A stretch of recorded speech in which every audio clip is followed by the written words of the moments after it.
But we're here today with Veejay, who you can see on the other side of, or maybe parallel to me, as depending on your screens. And we're super, super excited to have Veejay as part of our Guftgu series. I'm Anshika Varma. I'm a photographer, but I'm also the founder of Offset Projects. Offset is an initiative based out of New Delhi, but I think ideally we'd like to say we don't have a singular base. We're kind of floating in midair. Right now, more so, I think floating on internet waves is more like it right now because we've gone completely virtual. But Offset actually started a couple of years ago with the idea to start looking at photo books and to start understanding how to read the medium of the book itself, to understand its own language and make our own relationships and connections with visual books and artist books. For the same, we have a traveling library, which we call the Offset Pitara. For those of you who are not from India, there's a lot of new words maybe coming in, and you're like, what are these guys up to? What is this language? So a Pitara is essentially a trunk. So what we do is literally put our library into a trunk and travel it with it wherever we can.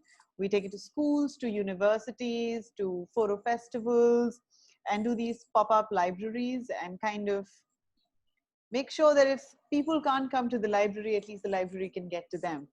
And as part of reading sessions and educational programming that we do with books, an important aspect of that is the Guftgu series. And Guftgu is an Urdu Persian word, which essentially means conversations, intimate conversations, casual conversations, which is what we hope to do. We've been planning these and working on these in more physical spaces up until now. And I think, as is with the rest of the world, the corona pandemic kind of pushed us into bigger virtual reality than we had anticipated for this year. And we've been doing these talks for 3 weeks now. And this is the last weekend of May. And we're so happy that we could get Veejay before this month ended and have him discuss his work, his process, his books, of course, but also life of the work outside the book and before the book, and in some cases, maybe even after. I think I'm going to start acknowledging Veejay now, who's been sitting and nicely listening to me through this. Hi, Veejay. Thank you so much for joining us. Hi, Anshika. Hi, everyone. And again, thank you for having me again. No, it's a pleasure, man, to have you here. Time. I think technology hopefully will be on our side tonight. The thing is, it's one of those things that we have resigned to. We do our bit and then we leave it to technology to decide for us, But, yeah. We're getting good signs up until now. So let's hope it stays that way. Veejay, as some of you might know on this chat already, and for those who do not know, Veejay was the first Asian to win the Ian Parry Scholarship Award way back in 2008 when he just started off with a project called Gangs of Baseco, which we were just, in fact, talking about right now. He's been a resident at a residency program in Arles that I am terrible at pronouncing, but I have placed his bio here for those of you. And he's an amazing photojournalist whose work I've been personally following for a very long time, and I'm glad to call him a friend as well. We've had the chance to meet more occasionally at the Angkor Photo Festival, where Veejay is also an instructor and a tutor for photography workshops that happen. And he's been working on the issue of climate change from various perspectives for quite a few years now. In fact, the book that we are going to be discussing today, called Signos, which I will take you through in a bit as well, is in fact one of maybe the first few trigger projects that started on climate change as well. Would I be right in saying that, Veejay? Maybe. I think at least in Asia, or at least in Asia. Okay, at least in Asia. And so we're also going to have an exclusive preview to Vijay's new book that he's been working on. And it's still at a dummy stage. So we're really happy that he was able to, he's been sharing that with us. Thanks for that so much, Vijay. It's going to be an absolute blast to have this conversation. I know that for some of you, I see that some of you are new attendees as well. I know that some of you have seen the PDF of the book from our last session. But do you think we should, why don't we do this? Let's talk a little bit about the work, and then I can probably show the PDF again for some of you guys who have not seen it before. How does that sound, Vijay? Is that sounding good to you? Cool. Or I can touch on that after I'll show a series of images, maybe talk about how it came about, and a series of images, and I'll show a bit about some parts of the book as well. Okay, let's do that then. That sounds good. So let us get talking about Signos. I mean, firstly, what does the title mean to you? I mean, I'm not very sure. How did you arrive at this title? It wasn't Signos. The title only came about probably around 2016 or 15 or 16, something like that. Okay. When I was in the maybe 3/4 stages of making the book. It used to be titled Displaced Earth. Okay. Since I started the project in 2009 as a news photographer, reacting to several emergencies mostly in Manila or Greater Manila. Right. So there was like a few back-to-back typhoons, one of which sort of recorded like the highest rainfall in probably the last several decades, which was a signifier of things to come. And then a few months after, late of 2009, early 2010, there was another typhoon that sort of hit food producers up north. So after those two typhoons and after covering several areas, that got me thinking on how to sort of pursue. I thought like maybe I should, I wasn't really sure, but then the last few assignments that I had during those years was mainly about environmental issues, displacement. Climate change wasn't a coined term then. It was too scientific then. So it was more of like disasters, aftermath of typhoons, and extreme weather conditions was starting to be coined in use. So that was in 2010. Then the next couple of years, I had a more sort of defined focus on documenting these extreme weather conditions. And as like news articles and researches started to come up, climate change was becoming very more and more sort of like being talked about. And the different topics, different facets of climate change was also being raised in news reports and also in scientific researches. Okay. And I mean, I'm just curious because I know that, I mean, of course, the book is a mix of images that might be considered journalistic and some that would not necessarily come into the journalistic, framework, let's just say. So, I mean, you've obviously been photographing this project for a really long time. I mean, about 6-7 years it took, I think, as far as following up on issues that are within Signos. It took you about 6 years to do that. And this, like you just mentioned, it started with work that was more commissioned and editorial in a particular sense. And there is a very definite aesthetic, I think, that comes into play when you're kind of photographing for an agenda that's to go into a news platform. And how did you then, I mean, a lot of the images that are in this, you kind of get a sense that this is coming from a different space, like a different psychological space even for you. So was that right from the beginning, or is that something that developed over a period of time within this work?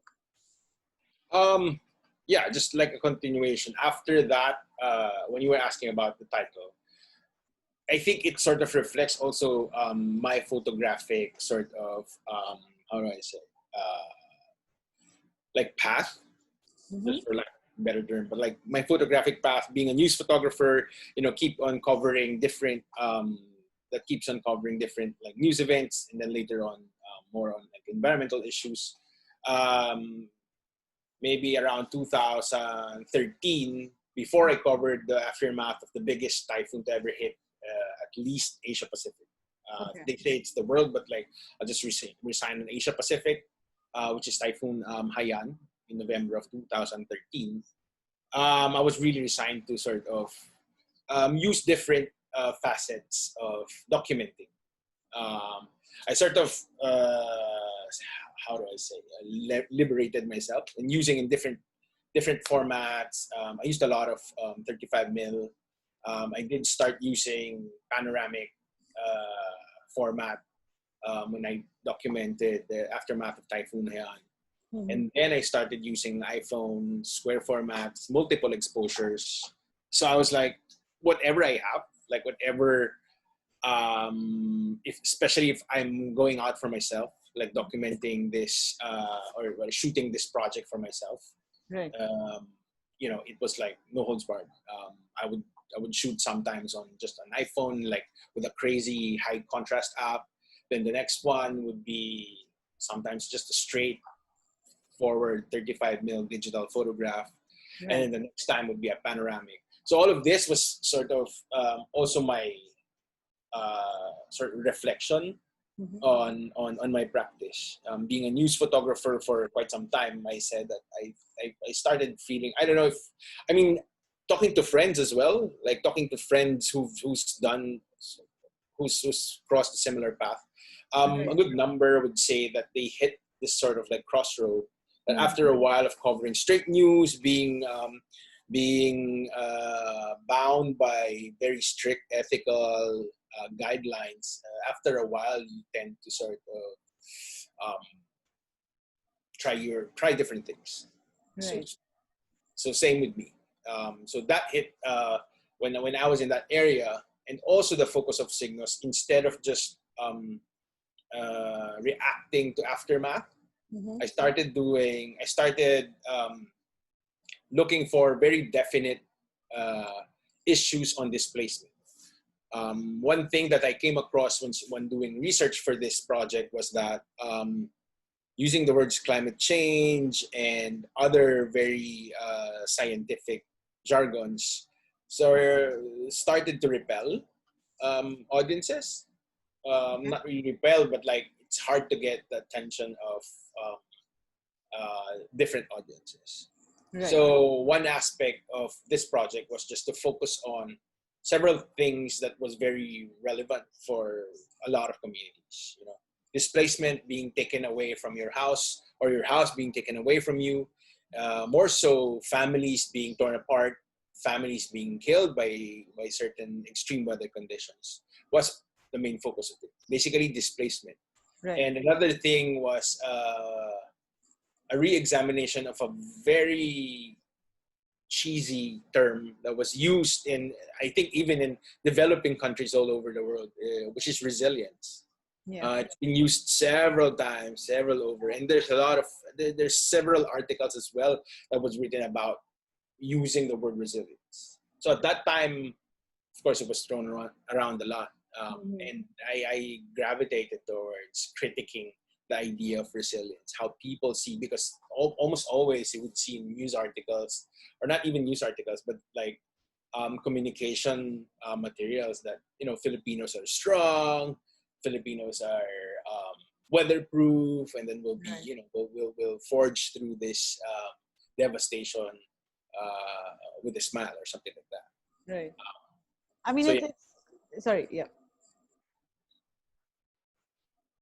Go ahead. You have a question? Okay, I'm gonna. No, it was just an observation, because I just realized, when it's almost even become like this. In India, we just had a cyclone that we had to, not all of us actually, but the east of India had to kind of deal with very recently. In fact, during the lockdown, which was another additional concern we had to look at, and suddenly you did start hearing about this whole idea of resilience, and how in some ways using that word of resilience and using that to describe a community and saying we're empowering you by telling you you're resilient almost becomes an escape route for most governments to also not implement policies or bring about rehabilitation or relief measures that they're actually meant to be looking out for, because it's like, this is such a resilient community and they will fight through this, and then everybody kind of gets charged up. But people, by the end of it, like, a few months down the line, you go back and you're like, hey, wait a minute, weren't you supposed to be doing something for us, during this timeline? And so, I mean, it was interesting that you had that word resilience in your mind, because I think even for me psychologically, like, I hear that word and I'm like, okay, so now they're just trying to get away with something. What is it that they're trying to get away with? Like instant washing of your hands, right? Yeah, exactly. It's like, hey, that's a resilient lot. They can do this. They can manage this, and even like you were talking about displacement, even within displacement, like you described, there's so many different aspects of displacement to look at, uh, so many that we don't even end up physically seeing, the psychological impacts of that and the reassurance that are needed within that. And with specifically speaking about, let's say, Cyclone Haiyan in that particular region, over the years, as you were documenting the impact of the cyclone and other natural disasters, let's say that, the Philippines was kind of constantly facing, many different, I'm sure, issues begin to emerge, whether it is just under displacement or whether it's even looking at political accountability or, I don't know, judiciary or economy. There's so many other aspects that come in.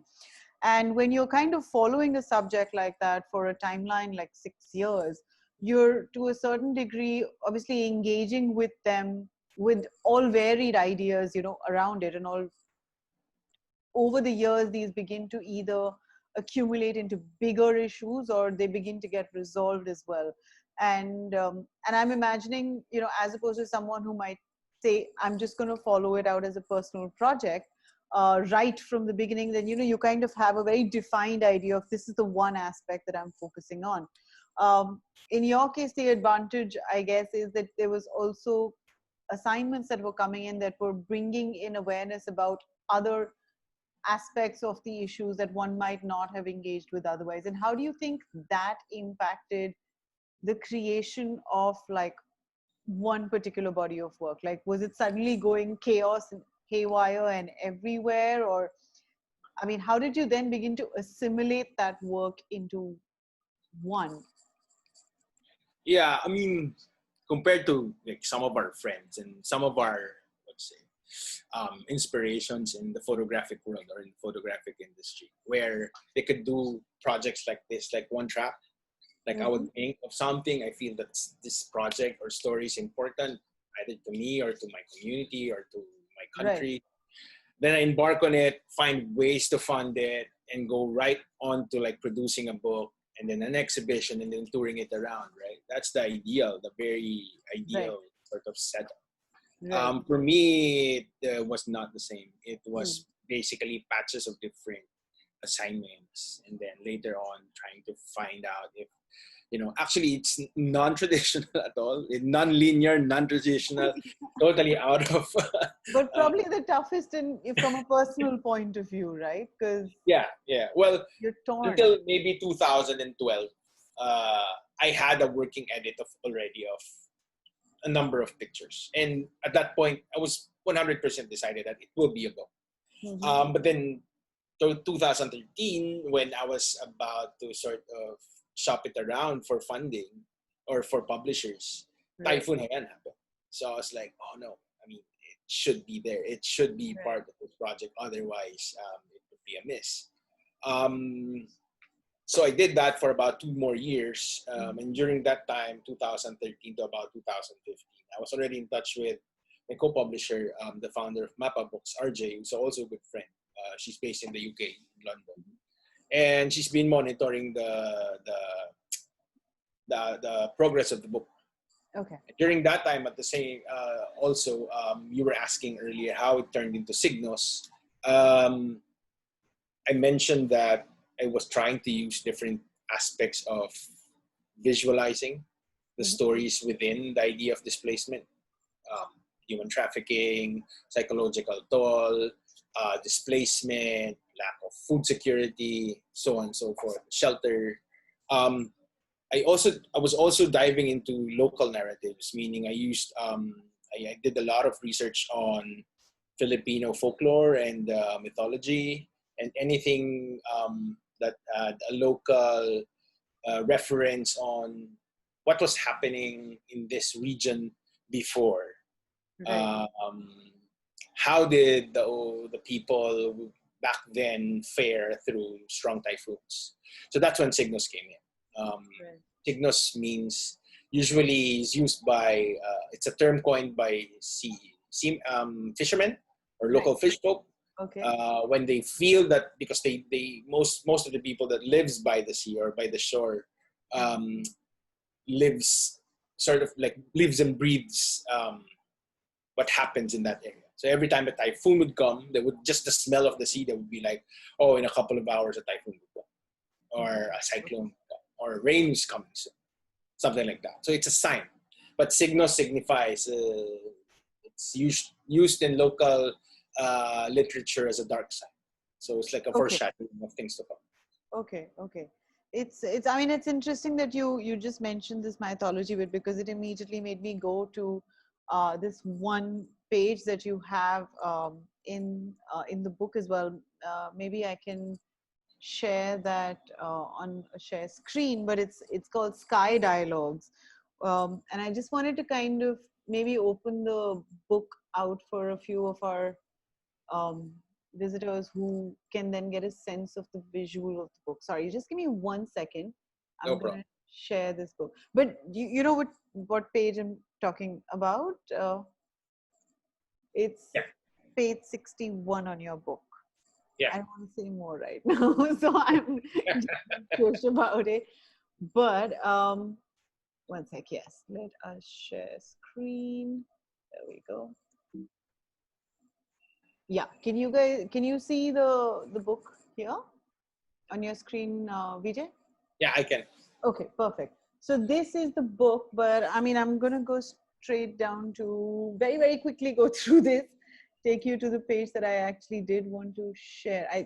I don't know what page number it is on this, or if the thread is there on this in this PDF.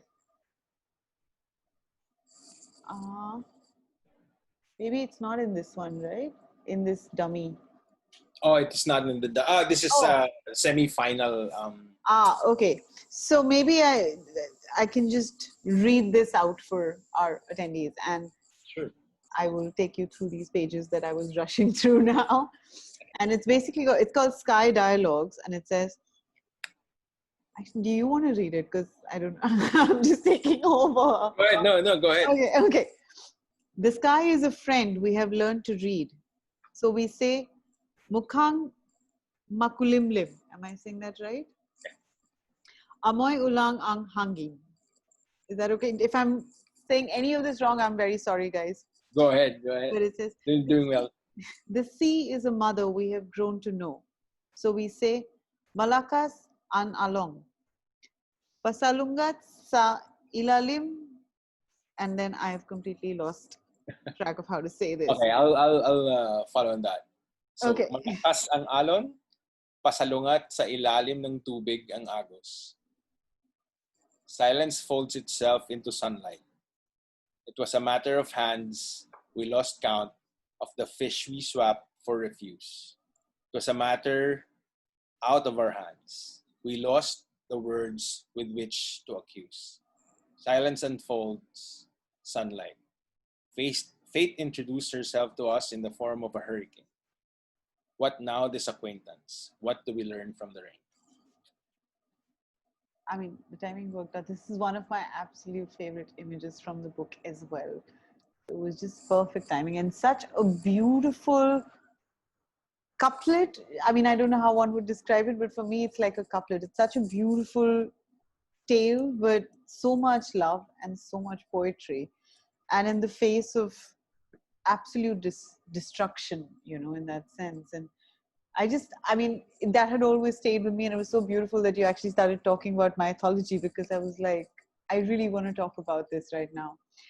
And I mean, one more thing, since we are kind of going into a space of folklore. I mean, the other thing that had really, I'm going to maybe go through a few more spreads here, but that really struck me is the way that you have photographed landscape over here. You know, it's this rush of chaos, and it's violent, but at the same time, it's almost like you're standing in the midst of it and you are in this zone of absolute silence, and everything around you seems to be like a mad rush. And I just wanted to say, I mean, that's something that had really struck me about the book when I saw it as well. Um, and the landscapes that you have photographed do have a very defined, separate visual aesthetic from the rest of the book, you know. And I just wanted to know, what were you thinking about? Was this a conscious choice to shoot landscape separately? Um, if you could just talk a little bit about that, that would be really amazing. Actually, shooting landscapes was a bit not into my normal routine. Yeah, I was, Right. as I said, I was more of a news photographer. Anything that had to do with like action, breaking news, you know, people, moments, was my kind of thing. But little by little, when I was going around and going to these different communities that was displaced, it was almost impossible to ignore, like for example, this frame, to ignore landscapes that was destroyed. And this is basically remnants of what has just had happened, and also signs of what are things to come if we continue to negate the these things that that is happening, like for example extreme weather conditions or the effects of extreme weather conditions such as storm surge, tsunami, so on. Right. And I noticed that in some, I mean, so how do you then begin to integrate this visuality with something like this or something, you know, like, I mean, aesthetically, these are two different languages in some way. You know, you go from this sense of quietness to the everyday documentative street kind of aesthetic, and going back into this more abstraction of what you're seeing. I mean, I imagine. And so how was this decision to kind of integrate these into a singular book happen? um there's there's no logical answer for that. It was I would say it was a turbulent time also for myself during Okay. those years. So picking whatever uh, tech or gadget that I can and use it as a documenting tool, I would do it. Like those multiple exposures was done during a time when my father was sick, but at the same time I was the height of documenting this Signos project. So it was a bit of, I was just not focused at all, basically. But then I was trying different things. Basically, I think, yeah, that's the safest way to say it. Like I was trying different things. I was trying different formats. I wanted to see how this would pan out with a message that I had in mind, or with a umbrella idea of the things that I was covering.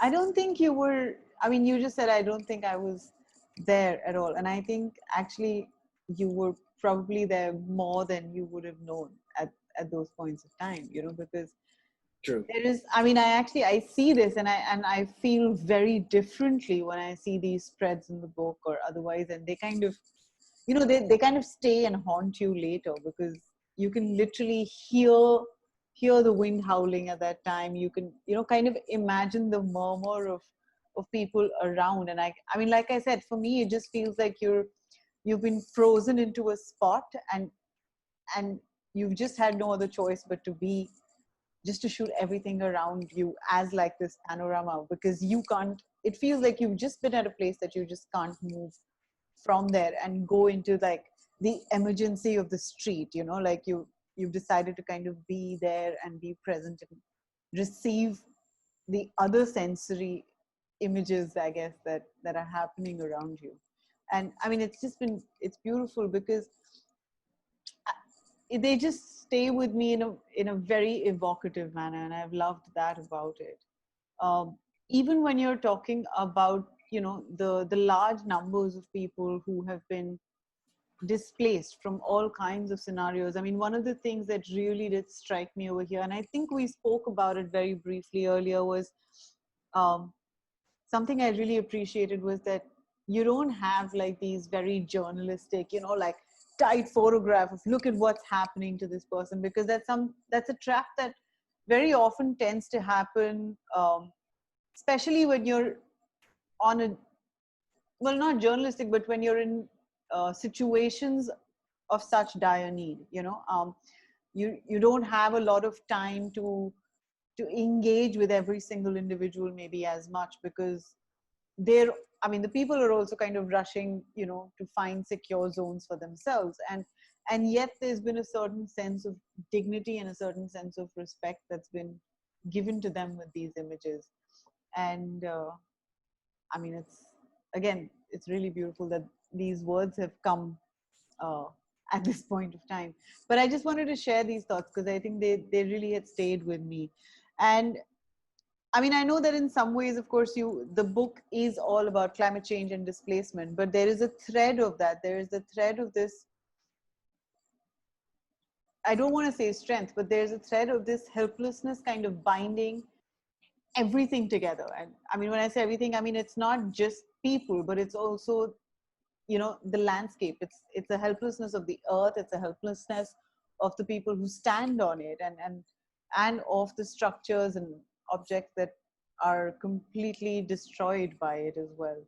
And so I mean, I'm curious to know how the project began for you, and when you chose, like you said, at one point you knew that this was going to be a book, and I'm curious to know, like, when did you know that this was going to be a book? Like, how did you know that this is what I wanted to be? Yeah, around 2000 and maybe 4 years into shooting it. Mm-hmm. As I said, my friend RJ reached out to me already and, just opened up the idea of producing a book. I think at that time she was producing her first book for MAPA, which is Okay. also by another Filipino photographer. For me, it just made sense that to put it all together in a book, because before that, it was shown in different, in bits and pieces, as an online exhibition, as an on-site exhibition, in a gallery, outside the gallery, um, in a public space. So I said, I think what's just, just to put the whole story together, I think a book would be the perfect sort of platform for it. Right, right. So that was around 2012, and then typhoon Haiyan happened. So I Mm-hmm. had to shoot for another like over a year, almost 2 years, and then RJ tapped me on the shoulder again and said, "Hey, dude, we have to put this to bed. Otherwise, you're just gonna keep Go doing this for the next on. couple of years or decade." So I did. So that was a time when I had to sit down with her and then start planning on how this will all pan out. Right. Not really planning from my side because I I was mean, sort I'm of, just trying to figure, yeah, because 6 years of shooting into 69 spreads. No, I think it's more than 69 spreads, no, eventually. Like, there's quite a few more. But that's a really tough process of cutting down as well. It's a harsh process, maybe, you know, yeah. for a lot Because of us. before 2013, I had a working edit of about maybe more or less 100 images, and I Okay. had a print of those. I had like 5-hour prints of those, and I would bring it. I even brought it to Angkor Photo Festival for some years, Right. and I showed it to a few friends, and just wanted to hear their inputs. And then later on, that working edit I showed to non-photographer friends or Which is non-photographer really friends, just important, to see, right? yeah, just to hear their inputs and how it would communicate to them. Yeah. And then after that, moving on, when I had to finally enter the production phase, I had to resign to about 150 or almost 200 image Okay. edit that I had to send to RJ. And then I went to the UK sat down with her and then just went through like 200 images, and then I think about 50 more from the second selection to come up with a working edit. Right. And then I went to to Amsterdam to meet with Tone, the book the book designer, right, and to see how he will lay it out. So from the first layout, first what do you say, sequence, it went back to RJ and me, and we had to talk about that. That process took about a year. Okay. There was some hiccups along the, not really hiccups, considerations. But that's important. You need to give it its own time for all considerations to be considered. Yeah. I think for other photographers who I guess who are more experienced either in self-publishing or publishing books in general, it can be the decision-making process can be faster. Right. And it was my first one, and then a lot of things went to this project, so we were just going along. But I we were think making that's good. decisions as we go. It's good. I mean, I like personally. I'm someone who says it's okay if it takes like thrice as much longer, as long as by the time that you're done with it, it's also like emotionally you know where you are with that work. Exactly. And I think that you were able to achieve. So that is the big challenge, invariably. And you do have a fascination, I must say, for like really long-term projects, then going into a book, right? Because even with Barrio, like you were just mentioning, that's also something that you worked on. I mean, tell us a little bit about it. I have no idea what that book is about. So I'm as lost as you guys who are watching with me. But so basically Barrio Sagrado started even before, almost at the same time as Signos. Okay. It was a reaction. It was my professional reaction to news events. Meaning, I had to cover religious practices, being the Philippines being one of the biggest Catholic communities around the world, outside of Rome, if not the biggest in Asia Pacific. So yeah, I mean, I was documenting faith practices. It was part of the news cycle every year. But then at the same time, I said that there was something about that got my interest, because people would always see, I think you would share this in South Asia, because people would go to the big festivals, the big gatherings, and see it from different lenses.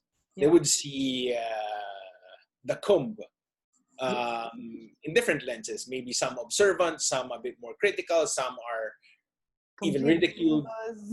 Exactly. Yeah. It's the same for the religious festivals here in the Philippines. Right. So that was my focus. My focus was why do people ridicule this? But at the same time, if you take away the religious sect aspect of it, it's a human experience that everyone goes through, and in just varying degrees. That was one part of it, and then later on, since my grandfather was also a journalist, he was a journalist. He was a news reporter for a national newspaper when he was young. I had no idea. Yeah, and my father was a photojournalist. It runs in your veins, man. You cannot. So I kind of grew up with that. I kind of grew up with the typewriter, daily news, and all that. But then I've always had this. My father gave me clippings of my late grandfather when he pursued the story on. Wait, let me just look for it. Right. When he pursued the story on faith healers back in the 1970s. Yeah, let me share my screen.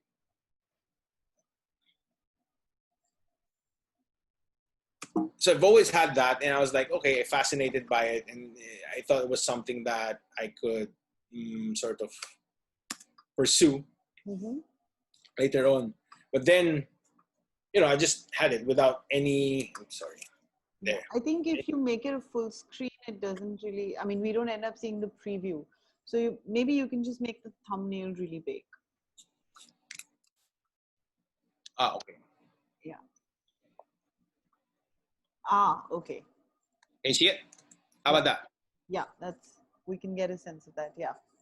Nice. So the clippings is on the left. This is a diptych photograph. The clippings on the left. So I've always had those clippings for a while.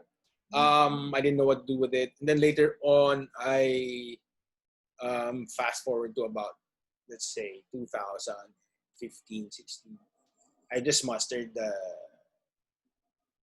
the effort to look for the whole series. So I found the 12-part series, which then gave me an idea. Oh, maybe this could be my next project or next book. I've always documented this religious practices, and it became my project, sort of like official project, when I attended the Joop Swart Masterclass in 2013, right? Which had the theme of hope. So the idea of that was what happens. How do human beings alleviate pain or try to alleviate pain at certain points of their lives? So that was the general thought of this project.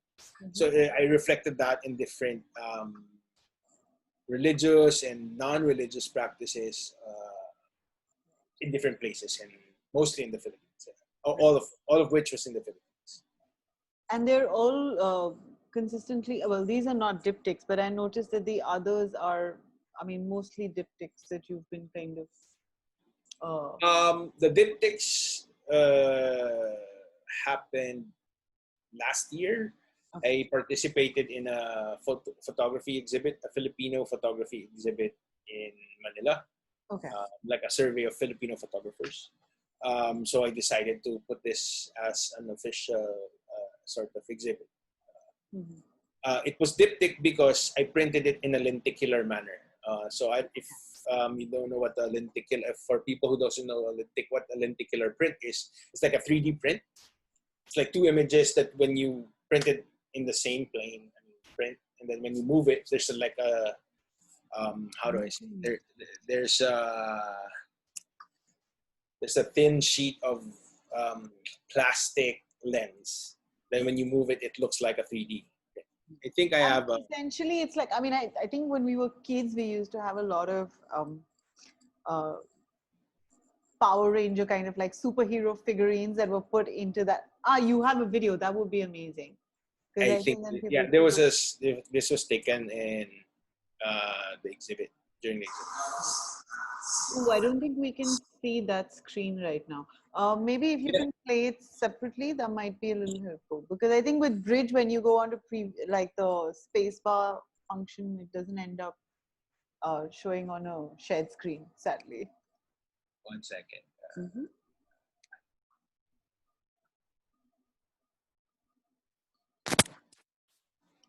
Let me try. Yeah, I just noticed your co-teacher, Kosuke, is also here. Both of you can be. Oh no. You can have Okay, wait. There it is. Yeah. Can you see it now? Yeah, yeah. How about that? Can you see it now? Yes. Okay. Okay.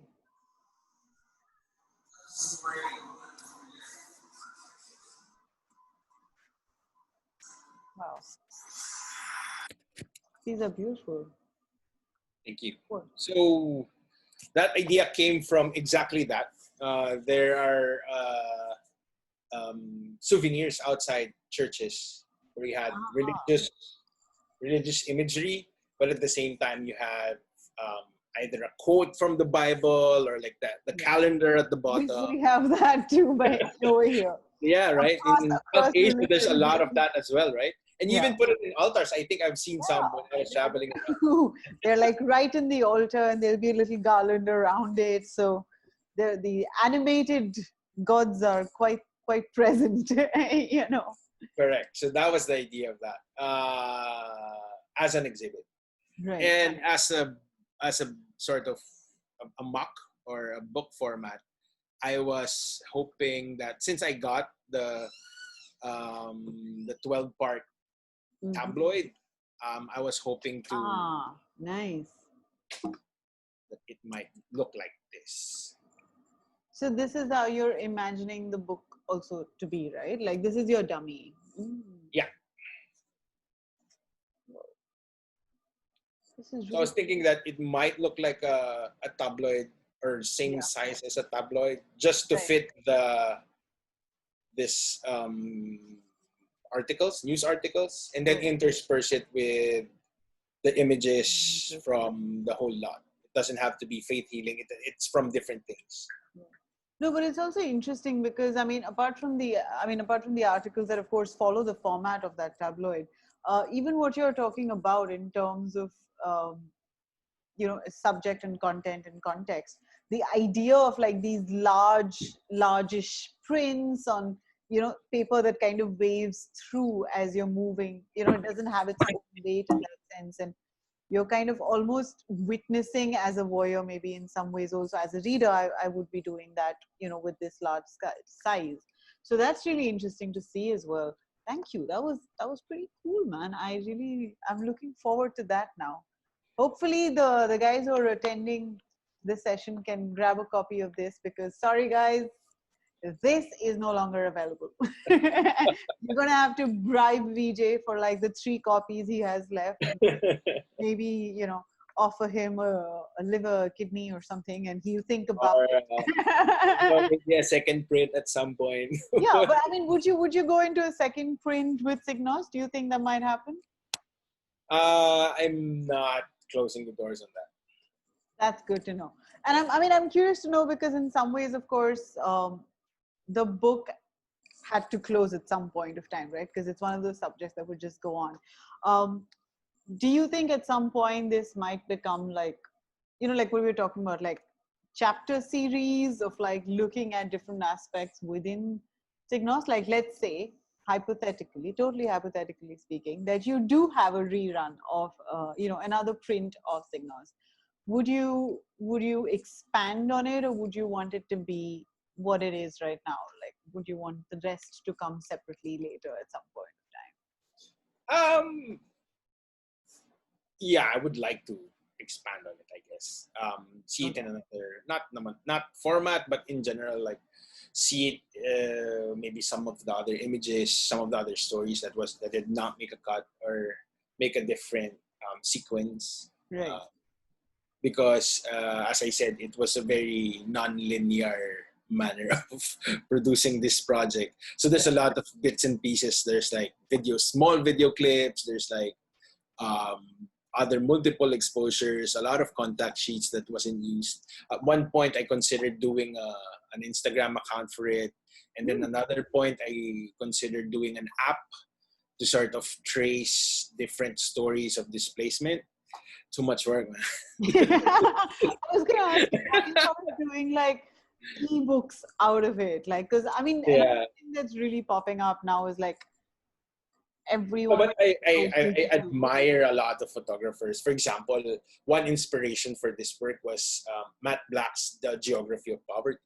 Using geography, using landscapes to highlight different issues all over America, but at the same time highlighting his photographic vision was amazing. And he's not the first to sort of produce it as it is.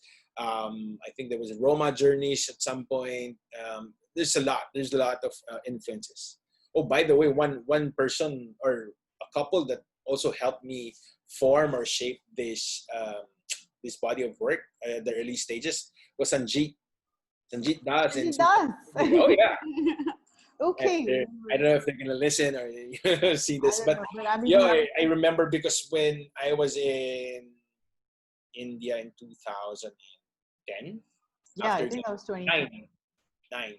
After getting the Ian Parry grant, because I got the Ian Parry grant 2008, 2009. I went to India, to the Northeast, and that was a year I met Sanjeet. I knew Susie from Angkor. Right. And back then they were already together. They were already living in Delhi. And yeah, I think ever since I knew them, they were always together. So I don't know a timeline when they haven't been together. Yeah. So both of them showed me different perspectives on how this work can be formed, their shape at some point. That's pretty amazing. And Kosuke as well. Kosuke at some point I think saw an edit of this work earlier on, or maybe at midpoint. And Sorab as well. Sorab went to the Philippines 2000 and when was that? 13, 14. I forget now. But then he went here, and he even went to Tacloban, where the ground zero was, I think, for an assignment. And I went with him as his local fixer producer. And I remember he did grill Signos a lot for one. I appreciate Good. It's good to have like fights, two people fight it out on like different sides, and I think it just clears our thoughts. Correct. I'm curious about Kosuke's response. I mean, I know you guys You should interview that guy. That guy has like a ton of books. I want to interview that guy. He is working on a new dummy that I just found out about. So, Kosuke, I know you're listening to this. I'm going to write to you soon. But yeah, I mean, actually, it's been so great because, of course, we've known each other for a while and everyone's been hanging out as friends. But, suddenly we're doing these sessions, we end up literally like, for the sake of being professional, being like really like honest about the work. And I didn't even realize like I had questions and thoughts and, that I have probably conveyed or not conveyed previously. So it's been a really good series to kind of share like the work conversations in a different environment. We're not sitting on Pub Street or I was going to say, laundry bar. Let's be honest about it. We don't really talk about photography. No, we just drink a lot and do other unmentionables, let's just say. But pizza eating is always great. Denise and Kosuke can know more about it on their end. Others here, he knows about that too. But actually, this was really great. I know that, I would have loved to talk more about the book and the work, and I hope that we can see your tabloid book zine come out soon enough, very, very soon. Hopefully soon, yeah. Anchor, keeping my fingers crossed. But if anyone has any questions at all, sorry, we do have a couple of minutes to get to those, and until those come in, maybe I can have a few questions that I'll continue with. But one of the things I did want to know about, because let's say, both these works have, of course, come into a particular kind of a book format.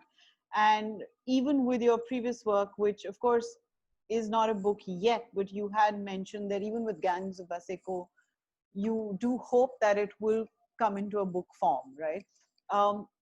And so, I was curious to know what do you think the book format would do or does to visual projects? Like, do you think that they need to be ideated as books separately, or even if they are to be readapted, let's say, into a book, what does that mean for you? Because in some ways they're all coming into book forms, all your works. Well, to be honest about it, having a book before, when I was sort of like younger and doing news photography and whatnot, having a book was a big dream.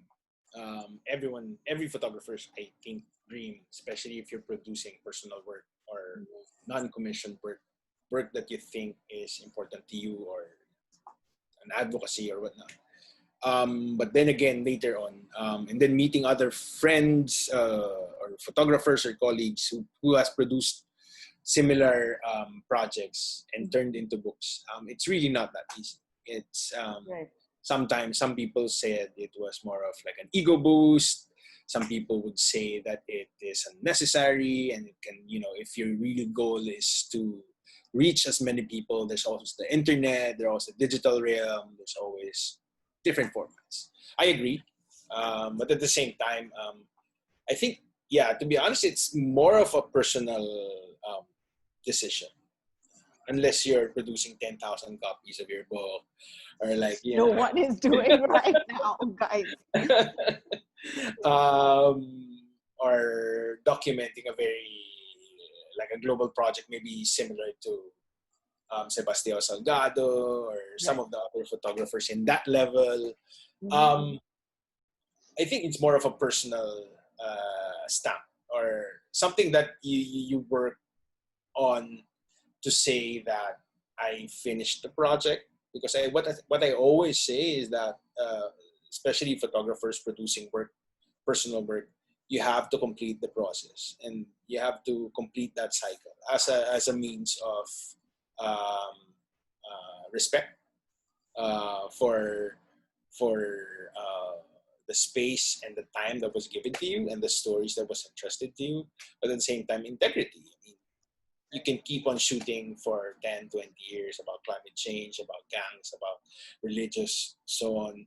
But then who gets to see it? What's your main goal?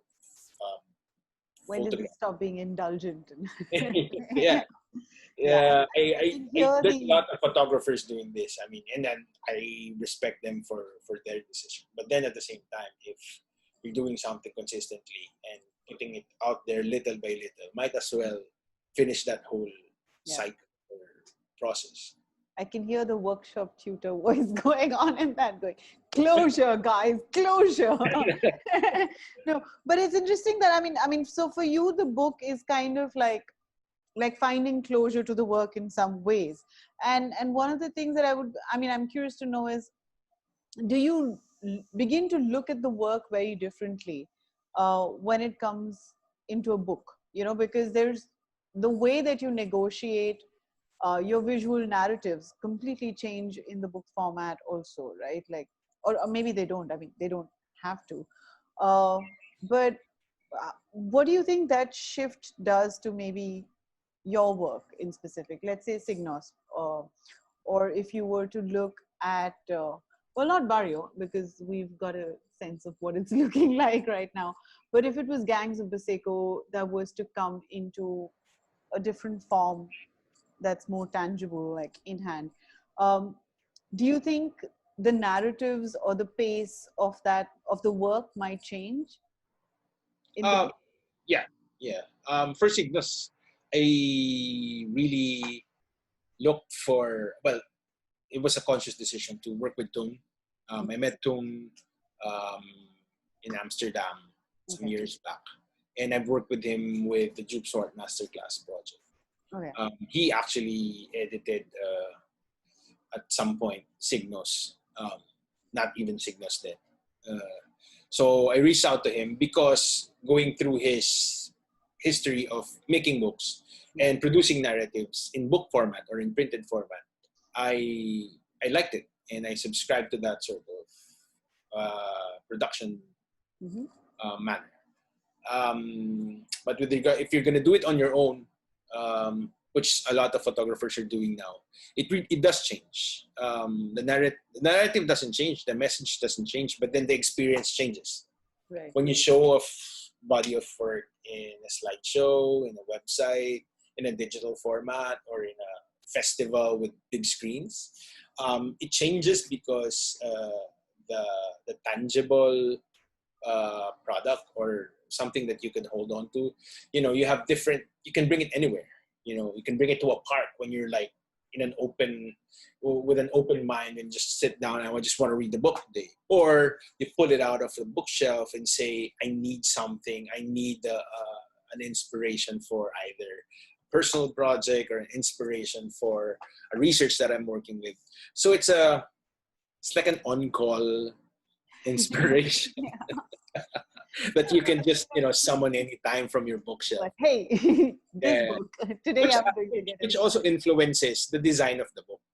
Sometimes. Right. Like some books, like for example, James Nachtwey's Inferno is, I don't know if you can put that in your bag. It's huge and it's heavy. If only. And you can't finish that in like a couple of sittings. But then again, there are some books which are small. For example, actually Kusuke's books were quite handy. What else? Jason Eskenazi, Wonderland. Very, very, nice small size, but then when you open it, it's very rich, and the paper that you used, perfect. So those things. But then there's also the experience. Some photographers would jump into the realm of a little bit almost bordering on performative print production, which is quite grandiose, big publications, or very, very limited editions, which I find it cool as well. I mean, it has a different, I think it supersedes the idea of sharing, not only for sharing stories and projects anymore, but it's all for like the tangibility of, that's even the word, tangibility, of the final product. I've seen those. I've seen those in Padding Photo, and I've seen those in other places, also in Asia, Singapore. It's nice. I like it. I like the experience of having to see a very like a limited edition book. But so what are the, I mean, for you, what are the concerns when you're making a book? Like, let's say something like Signos. I mean, are there anything, is there like an obsession you have with one aspect, like you want the size to be a certain way? Or, I mean, when you guys started out with the book, let's just say, was there something that you knew that in the book form that was non-negotiable in that sense? For the final stage of Signos, I left the big decisions to RJ and Toon. Okay.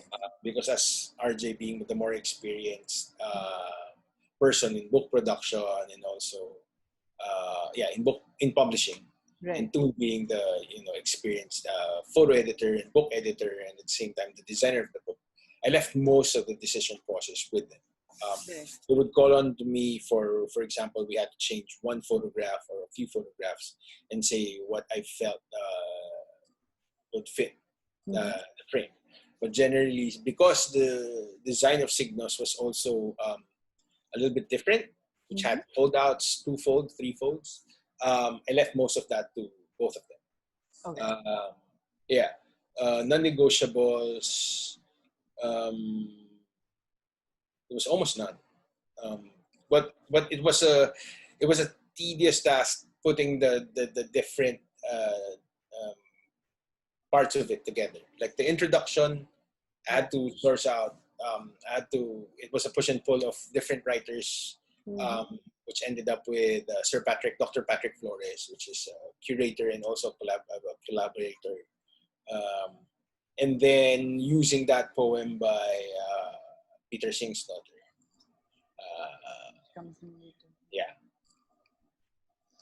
No, that's great, because I think in some ways we always do have some kinds of non-negotiables, but if you're not thinking of them as that, means that in all probability, and these are of course assumptions, between you and Tion and the publisher, there was a complete synchronization of what you guys wanted to do with the book, and I think that's quite a good sign, no? Because otherwise you would have been like... I'll spare you the tiny details, but generally... Okay. Well, 3 different people. You'd imagine a little bit for sure. But no, it's a beautiful book, and unfortunately we're running out of time, so we're going to have to wrap it up here. Sorry, I think there is one question I just noticed. Denise wanted to know, Veejay, you must have seen a lot, and I'm sure you too, Anshika, because you look into other people's work often. I wonder what is the best and the worst you have seen of this world, of us, of humanity, and how are you now trying to move forward, carrying all that you have come across? If too intense, you can ignore the question. Peace. I can only imagine someone like Denise going ahead with this. Denise always asking the hard question. She's like, I get it, guys. You're talking about books and photography, but let's get down to why we are together having this. Thank you. It's a really amazing question, Denise. Veejay, would you want to start with that? First, there's a lot. I mean, not even, probably I'm not the perfect person to ask. There's a lot more, especially colleagues here in the Philippines who have documented different social ills, and especially in the last couple of years, what's happening in our country. But with my experience, I think nothing in detail, but generally displacement and how other people can take advantage of already dire situation was quite jarring, so to speak. That's why the mirror of that is the question that I pose for Barrio Sagrado, which is how do we cope with this sort of mortality? How do we go through these difficulties in life? What do we cling on to? And then the answer would be in my next book. I'm just kidding. No, I mean, I guess I honestly, I mean, I don't think I am attuned enough to really respond to this. But, I mean, I think maybe this has got even not so much to do with photography, because it's also about like just engaging with the world, like I could see this by looking at like you said, different people's work, or even kind of having conversations with the vegetable vendor who comes to my house every day in the midst of a pandemic, and is trying to make a living by selling his vegetables, even though he's putting himself at risk much more today than he was, in another world, I would almost like to say.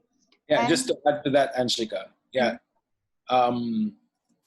That's what I always say. Like, if you are a photographer, imagine yourself in a dinner table with different other people, non-photographic people.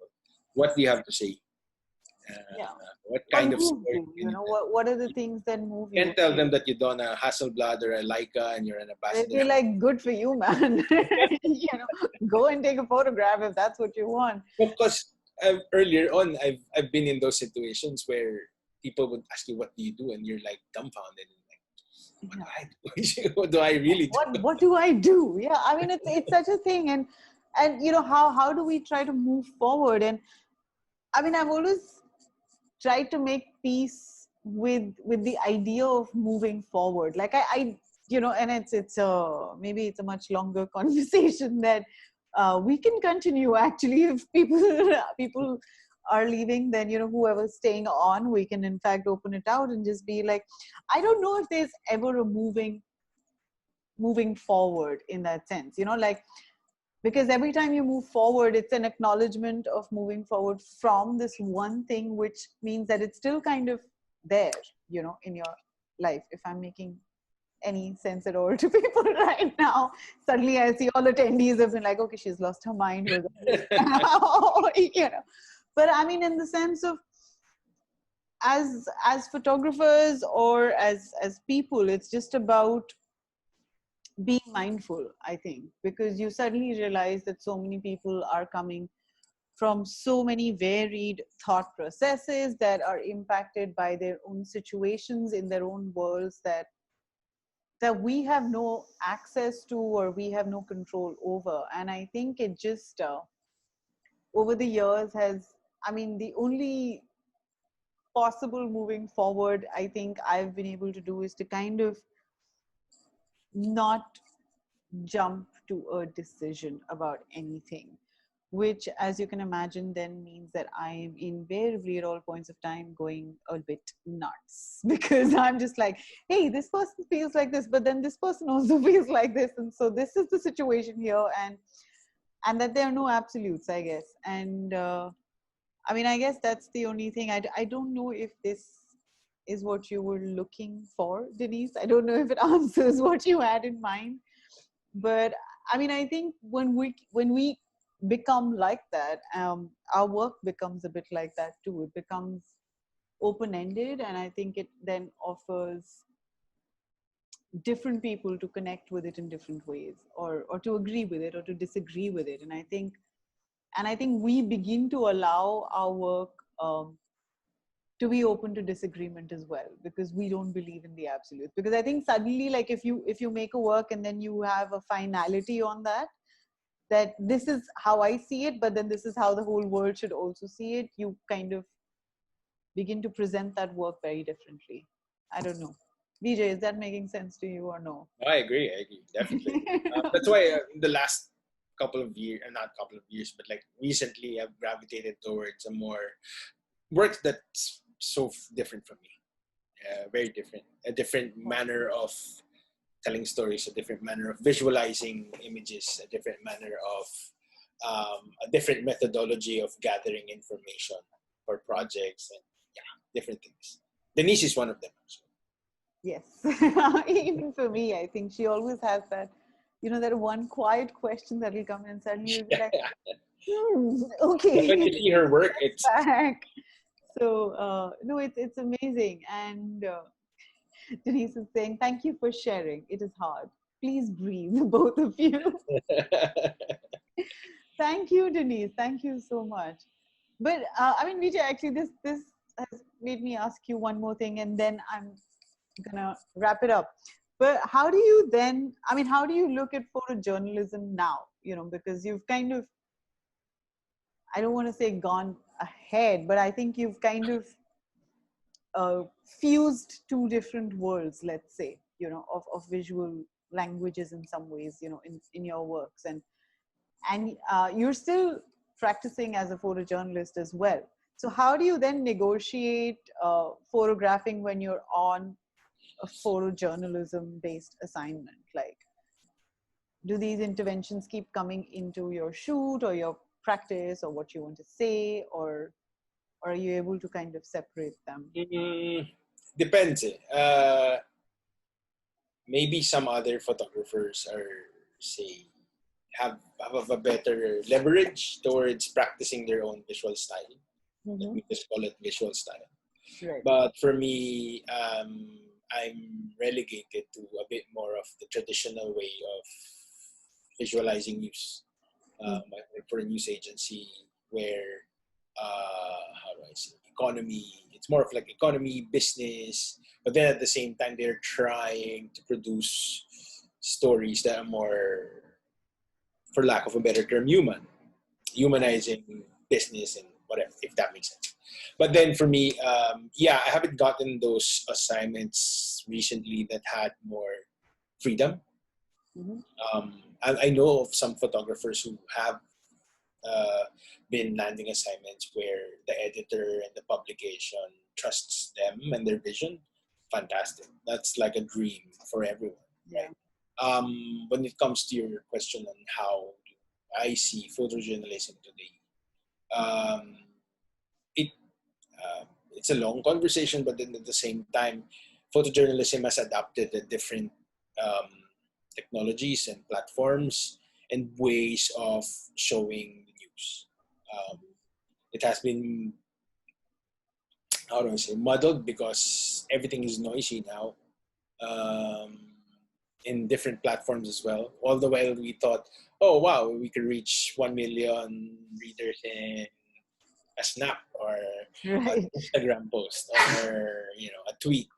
But then at the same time, we're competing against 999,000 others. That's a question that I always post, even with my other students and in whatever conversations that I have or workshops. How do we? I think photojournalism has always been. That question has always been with the photojournalism. When TV started to come out, what will happen with news photographs?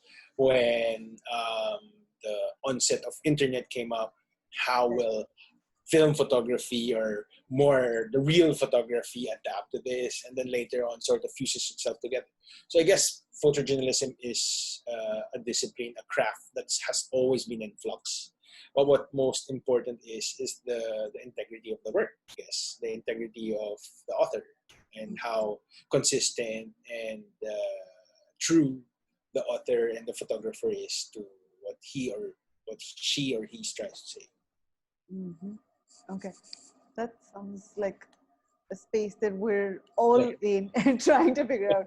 Like you said, like photojournalism is like that, the deer caught in the headlight who's constantly like, oh my God, you're going to die now because of this. And oh my God, you're going to die now. But, it's a survivor. It survived up until now. And I think it will continue to do so in the next few years. But also there's, just to give credit to a lot of the younger blood and organizations that's trying to use this flux to the advantage of representation.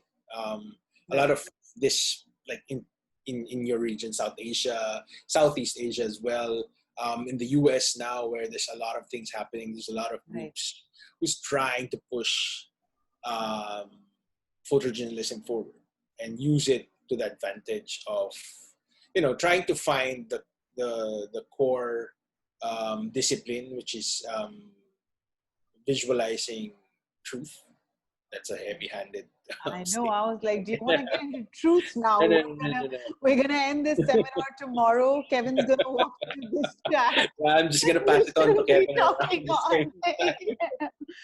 but I mean, these are questions I think that we're all facing today and kind of trying to grapple with as our worlds are changing by the second, I think. And it's important to keep acknowledging this and talking about this till, well, I guess the world would have changed and we would be looking for the next series of questions to answer. But until then, thank you so much. Thank you for joining us today. Thank you, guys. And tomorrow we have Kevin Y. Lee, who will be joining us at 6 p.m. There's a little surprise. There is a little Come on. giveaway. Kevin is giving away one of his book No way. copies to the attendees. Can you imagine? I was like, I don't know how you're going to get it to India, but sure, bring it. We will do that. So we have a big surprise for that tomorrow as well. And I hope to see you guys at 6 tomorrow. Hopefully you too, Veejay. I'll be there. Kevin's on. Thank you. Thank you so much. Thanks a ton. And good evening, good night if you're in Manila or another part of the world where it is nighttime. And I will see you tomorrow, guys. Thank you. Stay safe. Bye-bye. Thanks, Veejay. Cool.